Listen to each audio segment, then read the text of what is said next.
My name's Holly, I'm the Senior Marketing Manager at the football club, and I'm in this video and this campaign today because when I was 7, I lost my dad to suicide.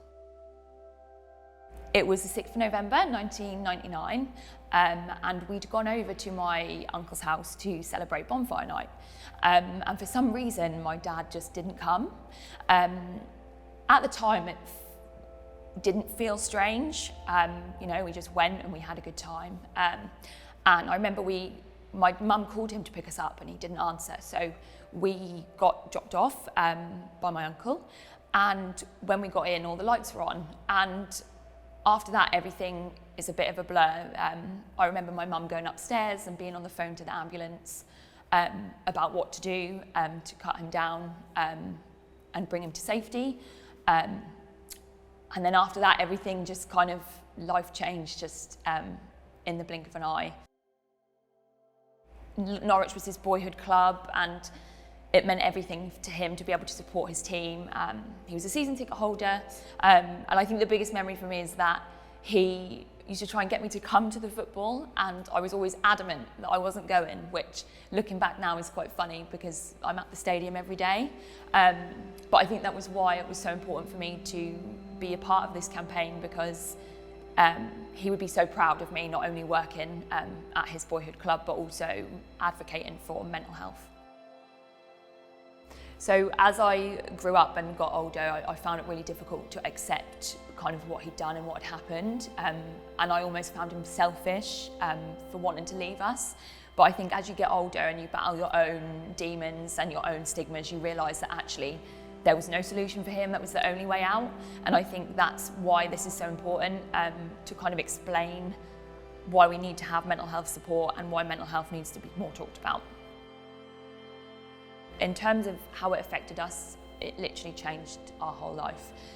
I think when you're really small, you don't...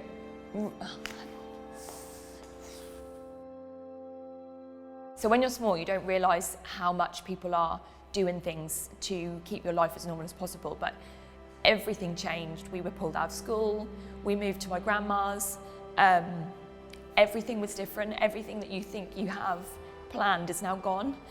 And also, like, how do you tell two young girls that they're not going to see their dad? So the impact it had on everyone around us was just massive. For me and my sister, it was just a case of trying to be as normal as possible. But for my mum, my grandparents, my auntie and uncle, my stepdad, everything was about making sure that we were okay. And I admire the strength in all of those people who tried to help us live as normal life as possible, even though this massive thing had happened, when not only were we dealing with the struggle, but they were also dealing with their own grief, their own confusion.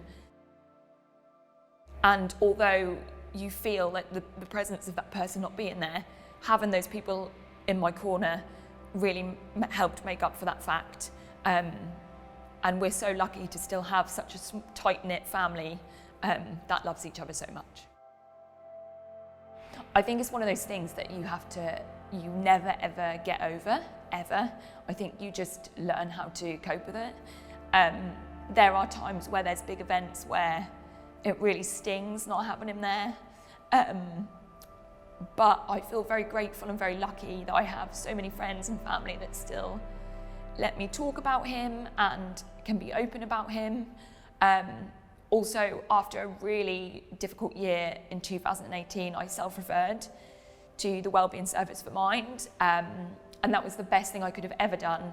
They were so supportive, I got so much help, so much guidance, to a point where I then felt like I wanted to do the same and give back, and I now volunteer for Mind outside of my normal 9-to-5 job. I think the saddest part for me about the whole thing, outside of actually losing my dad, is that I don't actually think the crisis is any better than what it was 20-something years ago. I think back then it was almost a naughty word. It wasn't really spoken about. It happened, you dealt with it, you moved on. Whereas I think now it's so important to listen and so important to openly speak about such an important issue, especially in this age bracket where it's still such an issue. Male suicide is one of the biggest killers in the UK today. There's so many daily worries that can contribute to this. And I just think that without mental health support, so many more people would feel the way my dad did, and that they have no way out. I think if this video and this campaign can point someone to something that will help them, just one person, then we'll have done our jobs.